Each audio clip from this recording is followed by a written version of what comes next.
नमस्कार. तुमचं सर्वांचं स्वागत आहे गोवन वार्ता लाईव्हच्या फेसबुक पेजवर. आम्ही परत एकदा तुमच्या समोर घेऊन आलो आहे एक खास कार्यक्रम, एक खास मुलाखत, एक खास बातचीत. 2च दिवसांवर गणेश चतुर्थी आलेली आहे. गणपती बाप्पांच्या आगमनाची तयारी सर्वत्र सुरू आहे. सगळ्या बाळगोपाळांमध्ये आनंदोत्सव आहे की त्यांचे आवडते गणपती बाप्पा घरी येणार आहेत. आणि ह्या सगळ्या माहोलमध्ये गेल्या 2 वर्षाच्या कोविड काळानंतरची ही मोठी गणेशोत्सव हा मोठा असणार आहे असं सर्वत्र मानलं. सर्वत्र उत्सुकता आहे, सर्वत्र आनंदाचं वातावरण आहे. ह्याच वातावरणात आम्ही तुमच्या समोर आलेलो आहोत. आमच्या सोबत आहेत डिचोली येथील प्रसिद्ध कीर्तनकार हबप रामकृष्ण बुवा गर्दे. स्वागत आहे. त्यांच्याकडून आम्ही जाणून घेऊया की गणपती बाप्पा आमच्या श्री गणरायाची पूजा जी असते शास्त्रोक्त पद्धतीने कशी करावी किंवा गणेश चतुर्थीचा काय नक्की महत्व आहे, गणेश चतुर्थी म्हणजे काय, अशा विविध प्रश्नांची उत्तरं ते आम्हाला देतील. त्यांचं आमचं प्रश्नांचं निरसन ते करतील. त्याबरोबरच अजूनही माहिती ते आपल्याला देतील. तर आपण त्यांच्याकडून जाणून घेऊया. तुमचं स्वागत आहे परत एकदा. नमस्कार. गणेश चतुर्थी 2 वर्षाच्या कोविड काळानंतर परत आम्ही सर्व आनंदाने गणरायांचं आगमनासाठी तयार आहोत. आम्ही गणपती बाप्पांचं स्वागत करायला तयार आहोत. गणेश चतुर्थी बद्दल तुम्ही काय सांगा प्रेक्षकांना? जवळजवळ 2 वर्षानंतर आम्ही हा गणेशोत्सव जो आहे तो साजरा करतो आहोत. म्हणजे असं आहे की आपला जो हा गोमंतक आहे, या गोमंतक प्रांतामध्ये गणेशोत्सवाचं महत्त्व नेमकं काय आहे हे आपल्या सर्वांना माहिती आहे.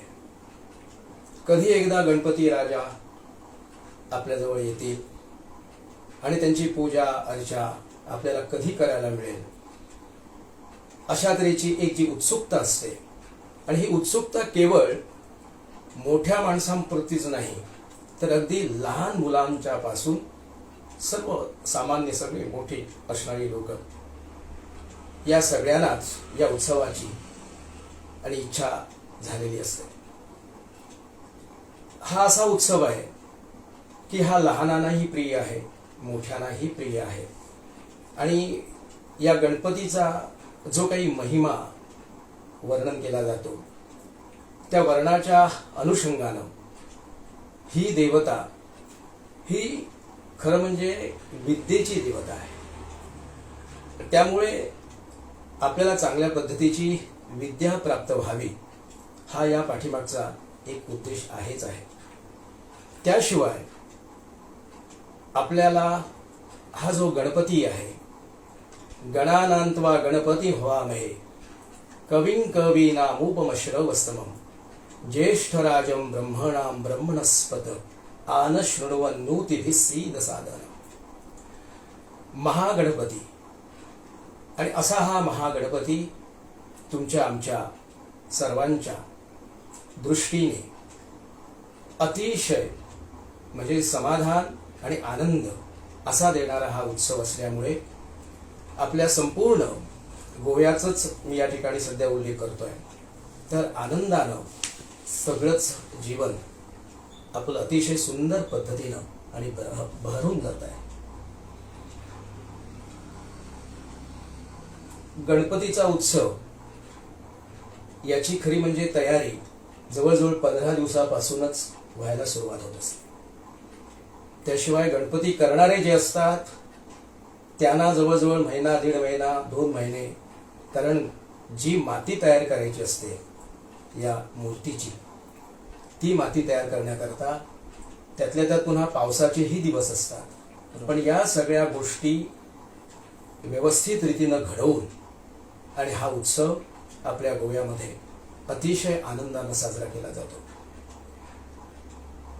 गणपती ही देवता विघ्नहर्ता, विघ्नकर्ता अशा प्रकारची आहे. सगळ्यात महत्वाची गोष्ट म्हणजे कोणत्याही प्रकारचं विघ्न आणि कोणत्याही प्रकारचं विघ्न आलं तर गणपतीचीच आराधना करून त्या विघ्नातून कसं बाहेर पडता येईल, कसं बाजूला सरकता येईल याचा विचार आपल्या शास्त्रामध्येही सांगितलेला आहे. अनेक पद्धतीनं गणेशोत्सव आपण ज्यावेळी साजरा करतो त्यावेळेला अनेक प्रकारानं त्याची पूजा अर्चा ही केली जाते.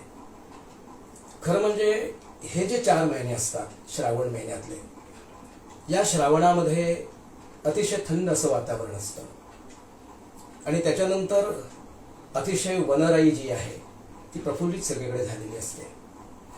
त्यामुळे आंब्याच्या डहाळ्यापासून ते अनेक अशा प्रकारची फुलं, फळं आणि अशा तऱ्हेची आपल्याला या सणामध्ये मिळतात आणि त्याचाही उत्तम अशा तऱ्हेचा उपयोग जो आहे तो उपयोग औषधी वनस्पती ह्या त्याच्यातून निर्माण केलेल्या असतात आणि त्या औषधी वनस्पतीचे गुणधर्म नेमके काय आहेत हेही त्यामुळे आम्हाला समजतं. तेव्हा असा हा गणपती, त्याचे रूपही अनेक आहेत, पण महत्वाचं आणि मुख्य असं जे उत्सवाचं जे रूप आपण घेतो ते या गणेशोत्सव जो असतो त्या गणेशोत्सवाच्या निमित्तानं आपण, नाहीतर गणपतीचे उत्सवही वेगळे आहेत, गणपतीच्या म्हणजे देवता जे आहेत त्यामध्ये सुद्धा विविधता आहे. पण हा जो मृत्तिकेपासून तयार केलेला, मातीपासून तयार केलेला जो गणपती असतो त्या गणपतीचं आपण मोठ्या थाटामाटानं म्हणजे आमंत्रण त्यांना देऊन, त्यांना बोलावून, त्यांना आपल्या घरी आणून आणि एकंदरीत अतिशय आनंदानं हा सोहळा, आणि याच्यामध्ये तुम्हाला मी मगाशी सांगितलं तसं की लहानापासून मोठ्यापर्यंत सगळ्यांनाच आनंदाचं भरतं आलेलं असतं. मागच्या 2 वर्षामध्ये हा उत्सव आपल्याला करता आला नाही, त्याची थोडीशी खंत लोकांना लागलेलीच होती. पण आता काय झालं की उत्सव आहे, या उत्सवाच्या निमित्तानं मागच्या 2 वर्षामध्ये आम्हाला करता आला नाही, तेव्हा यावर्षी थोड्या मोठ्या उमेदीनं ज्याला आपण म्हणतो तसा हा उत्सव साजरा करण्यासाठी आज सर्व आपला जो गोवा आहे हा उत्तम अशा प्रकारानं सजलेला आहे असं म्हणायला हरकत नाही. म्हणजे 2 वर्षानंतर आपल्याला गणपतीची काही पूजा अर्चा करता आली नाही आणि आता आपल्याला ही ती करायला मिळणार आहे. यासाठी संपूर्ण गोमंतक अतिशय आनंदानंच खरं म्हणजे नाचतो आहे असं म्हणायला हरकत नाही. गुरुजी मला सांगा, गणेश जयंती आणि गणेश चतुर्थी, हो म्हणजे आपण गणेश जयंतीला गणेशाचा जन्मोत्सव साजरा करतो, हो आणि गणेश चतुर्थी यात नेमका फरक काय? आता गणेश जयंती जी आहे याच्यामध्ये सर्वसाधारणपणे विनायक, आता आपल्या ह्याच्यामध्ये अनेक नावं असतात, आपण आता म्हणतो 1108 नावं आहेत, तर त्या ठिकाणी म्हणजे त्या वेळेला आता हा म्हणजे गणविनायक म्हणून जी ही देवता आहे, जी गणेश जयंती म्हणून आपण साजरी करतो तोही जन्मदिवसच आहे. पण त्या गणेश जयंतीचा जो जन्मोत्सव असतो हा बहुतेक सर्वत्र होतो असं नाही, काही ठराविक ठिकाणीच हा उत्सव आणि साजरा केला जातो. आणि ती गणेश जयंती जी आहे त्याच्यामध्ये विनायक या नावाच्या अर्थानं असणारा गणेश याचा जन्मोत्सव आहे आणि तो जन्मोत्सव गणेश जयंती या दिवशी आणि केला जातो. ज्या ठिकाणी गणेशांची मंदिरं आहेत त्या विशेष मंदिरामध्ये हा उत्सव साजरा केला जातो. पण हा उत्सव घरोघरी प्रत्येक ठिकाणी केलेल्याचं आपल्याला दिसत नाही. पण हा जो उत्सव आपला भाद्रपद महिन्यात येणारा हा जो गणेशाचा उत्सव आहे, हा उत्सव मात्र जवळजवळ सगळेच जण या उत्सवामध्ये सामील होतात, भजनं करतात, कीर्तनं करतात, विविध कार्यक्रम करतात आणि याची संख्याही अशी सांगितलेली आहे की कोणाला एखाद्याला आता 1.5 दिवस आपल्याला शक्ती एक अशी 1.5 दिवस गणपती करण्याची, म्हणजे 1.5 दिवस आपण गणपतीची सेवा करू शकतो अशा पद्धतीनं असणारे जे असतात ते हा 1.5 दिवसाचा गणपती अशा पद्धतीनं साजरा करतात. काही जण 5 दिवसाचा, काही जण 7 दिवसाचा करतात, काही जण 9 दिवसाचा करतात, 11 दिवसाचा करतात, 21 दिवस आहे. म्हणजे अशा प्रकारानं त्याची वाढती संख्या लक्षात घेऊन आणि वाढती संख्या ज्याला जसं काही आपल्याला वाटेल आपण किती दिवस गणपती ठेवायचा, काय ठेवायचा त्याचा विचार करू आणि हा गणेशोत्सव जो आहे तो त्या पद्धतीनं केला जातो. पण जास्तीत जास्त, कारण सर्वसाधारणपणे आपण एकदा गणपती आपल्या घरामध्ये ठेवला की त्याची पुन्हा पूजा अर्चा किंवा बाकीचं सगळं सांभाळणं ज्याला आपण पथ्य असं म्हणतो ते सगळ्यांनाच मान्य होतं असं नाही किंवा सगळ्यांना ते जमतं असं नाही. त्यामुळे 1.5 दिवस किंवा नोकरीला जाणारी मंडळी असते आणि शाळेत जाणारी मुलं असतात आणि हा सगळा असा विचार ज्या वेळेला आपण करतो त्यावेळेला थोडासा असा विचार केला जातो की 1.5 दिवसाचाच आपण गणपती करावा आणि त्या 1.5 दिवसाच्या गणपतीतूनच जे काय आहे ते आपण समाधान मिळवावं. काही जण आपल्याला जर समजा मुलगा झाला तर मी 5 दिवस गणपती ठेवेन किंवा म्हणजे अशा प्रकारानं सुद्धा नवस करतात. अशी काही नवस करण्याची सुद्धा पद्धत आपल्या म्हणजे ही आता शास्त्रामध्ये पद्धत आहे असा शब्द नाहीये, परंतु ही एक अशी पद्धत आहे की आपण थोडंसं नवस आपल्याला कोण नोकरीसाठी आपल्याला नोकरी मिळावी, कोणाचं लग्न व्हावं, कोणाचं अशा पद्धतीनं गणपतीकडे काही आराधना करतात आणि पुढच्या वर्षी जर मला अशा प्रकाराचं माझ्या जे मी स्वप्न रंगवलेलं आहे किंवा माझी जी इच्छा आहे ती परिपूर्ण झाली तर हे गणपती राया मी तुला 21 मोदकांचा नैवेद्य दाखवेन किंवा ज्याला जशी काही ज्याची परिस्थिती असेल तशा पद्धतीनं हा उत्सव आणि साजरा केला जातो. गेल्या 2 वर्षाच्या कोविड काळामध्ये आम्ही बघितलं की प्रत्येकाने आपल्या घरातच छोट्या प्रमाणात गणेशोत्सव साजरा केला. म्हणजे आपण बघतो की गणेशोत्सव म्हटलं की मोठी रोषणाई आली, आरास आली. मी सार्वजनिक गणेशोत्सव म्हणत नाही की घरात सुद्धा असं होतं, मग पुरोहिताला बोलवणं असतं आणि काय असतं. गेल्या 2 वर्षाच्या कोविड काळात पुरोहित प्रत्येकाच्या घरी पोहोचले नाहीत, त्यामुळे सगळ्यांनी ऑनलाईन पद्धतीने जो पूजा अर्चा असतात किंवा काही जणांनी CD आणल्या, DVD आणल्या, त्याच्यावर लावून पूजा केली. आत्ता कोविड काळ संपलाय, कमी झालाय, आत्ता पुरोहित घरी जाऊ शकतात. काय नक्की वेगळं पण तुम्ही सांगू शकाल CD मध्ये ऑनलाईन किंवा प्रत्यक्ष? प्रत्यक्ष पूजा जी असते ना, शेवटी कुठलीही गोष्ट अशी आहे की तुम्ही स्वतः ते अनुभवत असता. म्हणजे आता आपण गणपतीची पूजा आपण ऑनलाईन या दृष्टीनं केली तर त्याच्यामध्ये तो आपल्याला आनंद मिळू शकत नाही. याचं कारण काय की मी माझ्या हातानं जे काही फूल पुष्प जे गणपतीला वाहायचं आहे ते माझ्या हातानं मी वाहणार आहे आणि त्याचा जो काही एक वेगळ्या प्रकारचा आनंद असतो. आता पुरोहित या ठिकाणी येऊ शकले नाहीत, म्हणजे आम्ही जे काही आता गणपतीसाठी करणार आहोत म्हणजे गणपतीची पूजा आपल्या घरामध्ये जी करणार आहोत तर त्या पूजेमध्ये आपल्याला ब्राह्मण त्या ठिकाणी नसल्यामुळे नेमकी आपण पूजा करतोय ती व्यवस्थित करतोय की नाही, अशा तऱ्हेचे मंत्रोच्चार वगैरे जे आहे ते आपल्याकडून व्यवस्थित होतात की नाही, अशा तऱ्हेची एखाद्या वेळेला शंका वगैरे निर्माण होते. काही जण पुस्तक काही आता अशा तऱ्हेची पुस्तकं सगळी आलेली आहेत की ज्याच्यामध्ये आज गणपतीची पूजा तुम्हाला वाचून ती व्यवस्थित रीतीनं करता येते.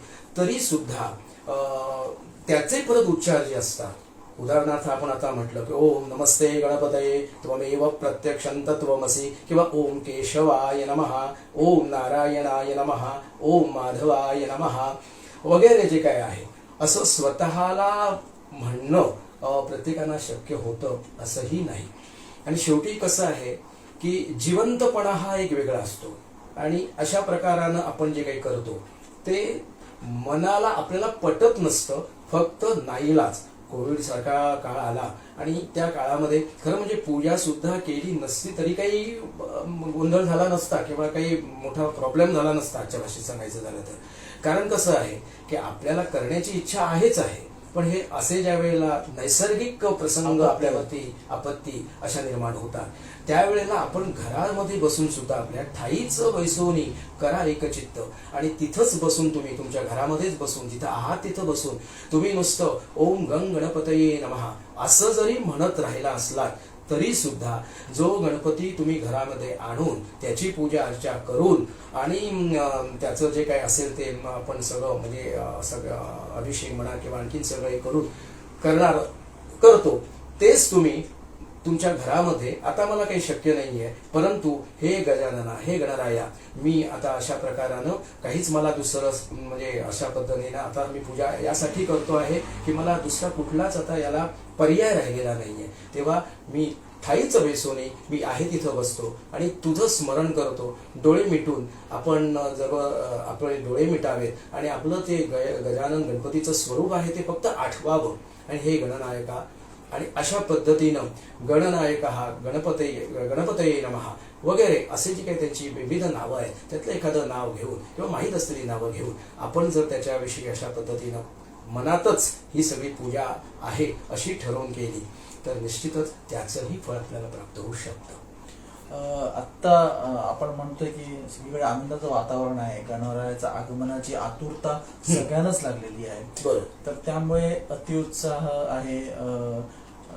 ह्या आता 2 वर्षाने आपण गणोत्सव साजरा करणार, ह्या निमित्ताने वेगवेगळ्या आकाराच्या मूर्त्या, वेगवेगळ्या उंचीच्या मूर्त्या आपण जाऊन बाजारपेठेत विकत घेऊ किंवा जे कोण मूर्तिकार असतील त्यांना करायला सांगू. मला सांगा की नक्की कशी मूर्ती आणि किती उंचीची मूर्ती ही पूजेला बसवली जाते किंवा त्याची पूजा करावी, किती उंचीची असायला पाहिजे किंवा काय असायला पाहिजे, काही शास्त्र आहे का त्याचं? शास्त्र म्हणजे कसं आहे की हा उत्सवच मुळात जो आहे मी आपल्याला सांगितलं तसा की हा अशा पद्धतीचा उत्सव आहे. सर्वजण त्याच्यामध्ये आपापल्या परीनं आपल्या आर्थिक सगळ्या व्यवस्थेतून जे काय असेल त्या पद्धतीनं हा उत्सव साजरा करत असतात. अजूनपर्यंत अशा प्रकारचं कुठेही आलं नाही की मोठ्या मूर्ती करू नको, छोट्याच मूर्ती वापरा, छोट्याच मूर्ती. पण एकंदरीत आपण ज्यावेळी घरामधली, आता आपण सार्वजनिक गणेशोत्सव जर समजा बघितला तर सार्वजनिक गणेशोत्सवामध्ये ते असं म्हणणार की आम्हाला ती एवढी छोटीशी मूर्ती ठेवून बरोबर वाटणार नाही. कारण मोठा गणपती उत्सवही मोठा आणि जसं जसं जसं मोठं असेल ते दिव्यता असेल तशा प्रमाणेच लोक जे कोणी असतील भाविक किंवा जे गणपतीची पूजा अर्चा करणारे असतील त्यांना असं वाटायला लागतं. काही जणांना असं वाटतं की माझं घर मोठं आहे, माझ्या मोठ्या घरामध्ये मोठा गणपती, फक्त एक सांभाळावं लागतं याच्यामध्ये की तो मृत्तिकेचा मातीपासून बनवलेला असतो आणि त्या म्हणजे साडूची जी माती तयार करताना त्याच्यापासून तो बनवलेला असतो. त्यामुळे कुठंतरी तो त्याला चिरा जाऊ नये, फुटू नये, अशा तऱ्हेचं ती मूर्ती भग्न होऊ नये हा मात्र विचार सदोदित ठेवावा लागतो. तुम्ही मूर्ती चांगली बनवलीत, काही काही वेळेला असं घडलेलं आहे कुठल्या तरी एखाद्या गणपतीचा हात तुटलेला आहे, कुठल्या तरी एखाद्या गणपतीचा म्हणजे पाय थोडासा तुटल्यासारखा झालेला आहे, तर आपल्याकडून शक्यतो भग्न अवस्थेत गणपतीची स्थिती होणार नाही अशा दृष्टिकोनातून. आणि त्यामध्ये घरामध्ये तर माझ्या दृष्टिकोनातून असं म्हणावंसारखं वाटतं की घरही आपली जशी असतात त्याचं हे लक्षात घेऊन की छोटी मूर्ती थोडीशी जी आपल्याला उचलायलाही चांगली, जिला आपण व्यवस्थित ठेवायलाही सांभाळायलाही चांगली अशी मूर्ती जर आपल्याकडे असेल. शेवटी काय आपल्याला बघायचं आहे की गणपती हे रूप आहे, स्वरूप आहे आणि त्या स्वरूपाचं आपण जे काही पूजा अर्चा करतो आहोत त्या स्वरूपामध्येच आपल्याला ती गणपती तशा पद्धतीनं दिसावी हा त्यातल्या महत्वाचा. काही ठिकाणी एखाद्या ठिकाणी मी एखादं असं चित्र बघितलं की ते खेळ खेळतात बघा, खेळ खेळतात विटी दांडू नाही, बॅडमिंटन, म्हणजे असे काही खेळ खेळतात की ज्या खेळामध्ये गणपती पाय मारतोय त्या बॉलवरती, आकाराची त्या आकाराची मूर्ती करतात किंवा बॉल घेऊन खेळतोय किंवा काय असं थोडंसं विधायक म्हणजे योग्य असं नसलेलं असे काही जे काही आपल्या शास्त्रामध्ये सुद्धा सांगितलेले नाहीये असे काही प्रयोग करण्याचा. मूर्तीचा आकार एकंदरीत कसा असावा? अगदी आता मी आपल्याला सांगितलं तसं की जी मूर्ती आपल्याला अलगद उचलता येईल हा एक महत्वाचा प्रश्न असतो. दुसरी मूर्ती आपण ज्या मूर्तिकाराकडनं ते आणणार आहोत तिथं अगोदर ती थोडीशी पाहून घ्यावी लागते. याचं कारण कुठं फट पडायला लागलेली आहे का, चीज जायला लागलेली आहे का, हा सगळा विचारही त्याच्यामध्ये करावा लागतो. आणि त्याच्यातून सर्वसाधारणपणे आपण एक जवळजवळ आपला हात म्हणतो की नाही तेवढ्या आकाराची जर मूर्ती असली, जो पुजारी मुख्य आहे त्याच्या, तर ती मूर्ती आपल्याला निश्चितपणानं व्यवस्थित रीतीनं त्याला आणता येईल, ठेवता येईल. ज्यावेळी गणपती पोचवायचा असतो त्यावेळेला व्यवस्थित रीतीनं तो आपल्याला त्याची करता येईल हा त्यातला महत्वाचा. तुम्ही आता विसर्जनाचा विषय काढला, आपण गणपतीचे विसर्जन 1.5 दिवस असेल, 5 दिवस असेल, 7 दिवस असेल किंवा आपण सार्वजनिक गणपती म्हणूया, एक विसर्जन करायची पद्धत असते किंवा विसर्जन कसं करावं, त्या मूर्तीचं विसर्जन कसं करावं. आता मूर्ती जी असते आणि त्याचं जे विसर्जन आहे तर विसर्जन आपल्याकडे आपण आता म्हणतो की आपल्या आवडीप्रमाणे आपण 1.5 दिवस गणपती ठेवतो, कोण 5 दिवस ठेवतो, कोण 7 दिवस वगैरे वगैरे वगैरे. आता आमच्या शास्त्राप्रमाणे खरं जर अगदी पहिलं शास्त्र ज्याला आपण म्हणतो त्या शास्त्राचा जर आपण उपयोग म्हणजे विचार करायला गेलो तर सर्वसाधारणपणे माझ्या ऐकिवाप्रमाणे आणि काही शास्त्राच्या अभ्यासाप्रमाणेही असं सांगितलेलं आहे की मूर्ती सकाळी आणावी आणि संध्याकाळी ती विसर्जित करावी. एका दिवशी त्याच दिवशी ती विसर्जित करावी असा एक हे आहे, म्हणजे आमच्या संदर्भ असा सांगितलेला आहे. पण आता गंमत काय होते, एकाच दिवशी जर करायची झाली मूर्ती आणि ती सकाळी आणायची आणि संध्याकाळी पोचवायची, तर तो मूर्ती घेऊन येणारा जो असतो तो संध्याकाळी सर्वसाधारणपणे एकदा त्याला 1:30 वाजतो, 2 वाजतात आणि उत्सव तसा काही मनासारखा मग करता येत नाही. अशाही तऱ्हेची उशीर होतो, पुरोहित पण पोचायला उशीर हो. आणि त्यामुळे नंतर मग थोडासा एक आमच्याच काही वर्ग लोकांनी असं ठरवलं की 1.5 दिवसाची करूया, म्हणजे गणपती आल्यानंतर थोडाफार आपल्याला त्याची काही सेवा चाकरी करता येईल. घरातल्या गृहिणी जी असतात त्याला मोदक करायचे असतात, आणखीन काही त्यांना गणपतीसाठी असं करायचं, सेवा करायची असते. तेव्हा अशा या सगळ्या काही जणांना दुर्वा घालायचे असतात. काही जणांनी ठरवलेलं असतं की पुढच्या वर्षी माझ्या मुलाचं लग्न झालं तर मी 1108 दुर्वा वाहील वगैरे वगैरे. तर असे काही कोणी नवस केलेले असतात, त्या नवसाप्रमाणे सुद्धा आपोआपच हा काळ बदलू शकतो, हा पुढे जाऊ शकतो. विसर्जन करताना नेमकी कुठली काळजी घ्यायला पाहिजे? आता विसर्जन आपलं करायचं असतं. आपल्याला ज्या वेळेला विसर्जन करायचं असतं, मी आपल्याला सांगितलं जसं की 1.5 दिवस हा सगळ्यात महत्वाचा सांगितलेलाच आहे. विसर्जन करत असताना मूर्ती अगदी हळूवारच आपल्याला ती धरावी लागते, उचलावी लागते. आता मी फटाके वगैरे याविषयी जास्त बोलत नाही, पण फटाक्यांच्या विषयी सुद्धा आपल्याकडे काही वेळेला मला अतिरेक झालेला असा वाटतो. एखादा दुसरा फटाका चालतो, पण तुम्ही ज्यावेळी जास्त फटाके मारता आणि ते सुद्धा गणेशोत्सवाच्या अशा निमित्तानं आपण करतो, त्यावेळेला काय असतं की तुम्ही ज्या वेळेला ते वाटेवर जाताना वगैरे असे फटाके मारत गेलात की एखादा फटाका कोणाच्या तरी त्याच्यातलं काही असेल जो दोष, तर ते फटाका दुसऱ्याच्या कोणाच्या अंगावर बसू शकतो, पडू शकतो आणि त्याच्यातून त्याला काहीतरी इजा होऊ शकते. आणि असं हे सगळं टाळणं अत्यंत महत्वाचं आहे. आमच्याकडे एक मोलकरीण येते कामाला, आम्ही आजच विषय काढला होता. तर त्या मोलकरणीनं सांगितलं असं की एका मुलानं असे फटाके हातामध्ये धरले की जवळजवळ सगळं अंग त्याच्यातून भाजून गेलं. अशा अनेक घटना घडतायत. म्हणजे फटाके हा सुद्धा खरं म्हणजे या उत्सवातला तसा मोठा महत्वाचा प्राण आहे असं मला वाटत नाही, किंवा महत्वाचा विषय असं मला वाटत नाही. त्यापेक्षा तुम्ही हातामध्ये झांजा घ्या आणि त्या गणपतीच्या नामस्मरणानं आणि उत्तम प्रकारानं त्या गणपतीला तुम्ही जिथं कुठं चांगलं पाणी आहे त्या पाण्यामध्ये ती मूर्तीची विसर्जित करणार आहात, तर त्या ठिकाणी तुम्ही हे हातामध्ये टाळ सुंदर घ्या, चांगलं भजन तुमच्या मुखातून येऊ द्या. कारण फटाक्याच्या आवाजानं पुढचं सगळं वातावरण म्हणजे पशु पक्ष्यांना सुद्धा त्याची इजा होते, माणसाला तर होतेच होते, आणि नंतर मग कोणाच्या तरी नाकातून काच्यातून असा तो सगळा धूर जायला लागतो. आणि हे सगळं झाल्यानंतर असं काही आपल्या या उत्सवाच्या मध्ये तर कधीच सांगितलेलं नाहीये. गणपतीची म्हणजे ज्या वेळेला पूर्वपार आपल्याकडे जे गणेशोत्सव झालेले आहेत किंवा गणेशाची पूजा झालेल्या आहेत त्याच्यामध्ये फटाके वगैरे वाजवावे असं कधीच सांगितलेलं नाहीये.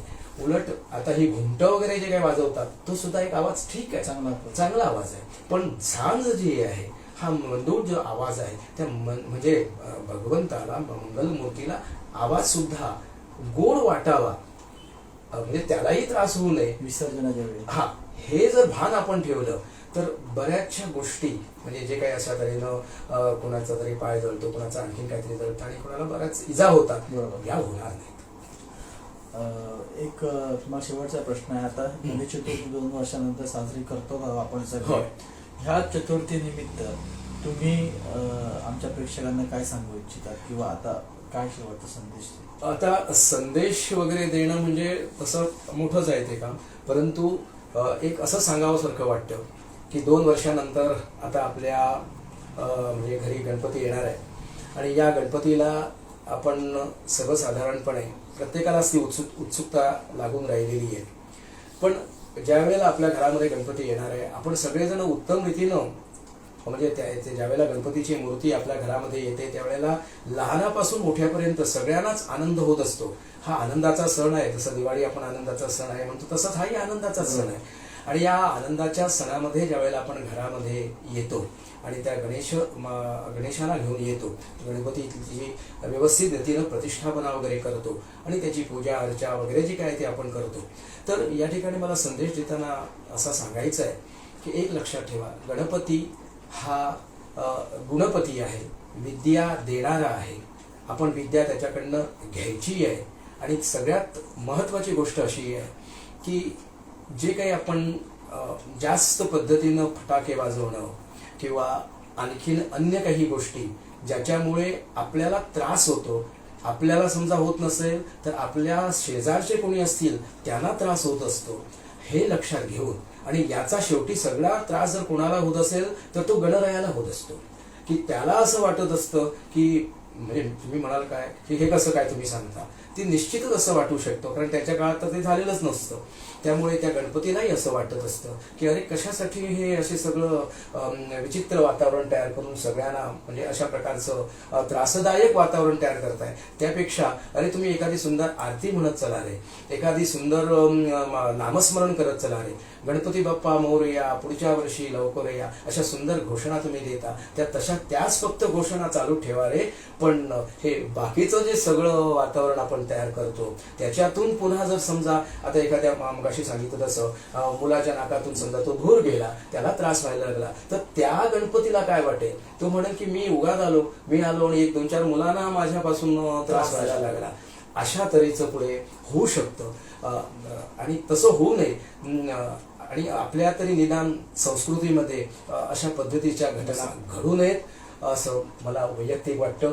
आपले बाकीचे जे सुद्धा म्हणजे आहेत काही असे वेगळ्या धर्माचे लोक आहेत, तर त्या वेगळ्या धर्माची मी नावं नाही कोणाची घेत, पण वेगळ्या धर्माची जी आहेत त्यांच्या धर्मामध्ये ते जे आपले उत्सव करतात ते कसे करतात ते एकदा जर मी बघितलं की तुमच्या लक्षात येईल की ते म्हणतात नाही, ज्यावेळेला देवाचं काही कार्य करायचं असेल ना तर ते देवाला आवडण्यासारखंच झालं पाहिजे, हा सगळ्यात महत्त्वाचा मुद्दा आहे. आणि ज्या वेळेला हे कार्य माझ्या हातून म्हणजे देवाचंच कार्य आहे आणि त्याच्यातूनच मला आनंद मिळेल हे ज्या वेळेला आपल्याला कळेल, त्याच वेळेला खऱ्या अर्थानं आपल्याला गणेश जयंती किंवा गणेशोत्सव याचा अर्थ कळेल. खूप चांगलं सांगितलं की भाव महत्वाचा आहे शेवटी उत्सवाच्या. खूप खूप धन्यवाद गुरुजी तुमचे. तर हे होते आमचे डिचोलीचे प्रसिद्ध कीर्तनकार हबप रामकृष्ण बुवा करते. त्यांनी खूप चांगली माहिती आम्हाला दिलेली आहे. गणेशोत्सव कसा साजरा करावा, मूर्ती कशी आणावी, किती असावी, मग मूर्तीचं विसर्जन करताना काय काळजी घ्यावी किंवा मूर्तीची पूजा करताना आपण कुठली काळजी घ्यावी, अशा खूप विषयांवर त्यांनी उजेड टाकला आहे आणि खूप चांगला संदेश दिला आहे की उत्सव, कुठलाही उत्सव, धार्मिक उत्सव म्हणा किंवा देवांचा उत्सव साजरा करताना तो देवाला आवडेल असा साजरा करावा, हे खूप चांगला संदेश दिलेला आहे. हाच संदेश घेऊन मी ही चर्चा इथे थांबवतोय. तुम्ही पाहत राहा गोवन वार्ता लाईव्ह. मी विनायक सामंत, डिचोली. सर्वेत्र सुखिनः सन्तु सर्वे निरामयाः, सर्वे भद्राणि पश्यन्तु मा कश्चित् दुःख भाग भवेत्. आणि गणपतीचं तुम्ही पुढे पहिल्यांदा घेतलं तरी चालेल. सुरुवात करताना तुमचं केली पॉज करूया.